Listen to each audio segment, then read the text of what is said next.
गणेश नाईक यांनी सिडकोच्या अधिकाऱ्यांवर संताप व्यक्त केला आहे। 2015 पर्यंतच्या अनधिकृत घरांना शासनाने अभय दिले असताना देखील सिडको अधिकारी नोटीस पाठवत असल्याने गणेश नाईक यांनी संताप व्यक्त केला आहे। शासनाचे नियम शासनाचे अधिकारी पाळत नसल्याचं गणेश नाईक यांनी म्हटलं आहे।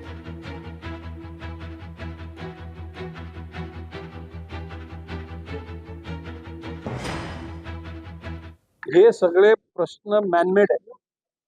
माणसांनी स्वतःच्या स्वार्थाकरता किंवा आपल्या एकूण मस्तीमध्ये असणाऱ्या काही घटकांनी गोरगरिबांचा छळ करण्याचा प्रयत्न चाललाय असं माझं मत। शासनाचे कायदे शासनाचे नियम हे शासनाचे अधिकारी काही ठिकाणी पाळत नाही, मग त्यांना त्याची जाणीव करून द्यायला मला भाग पडलेलं आहे।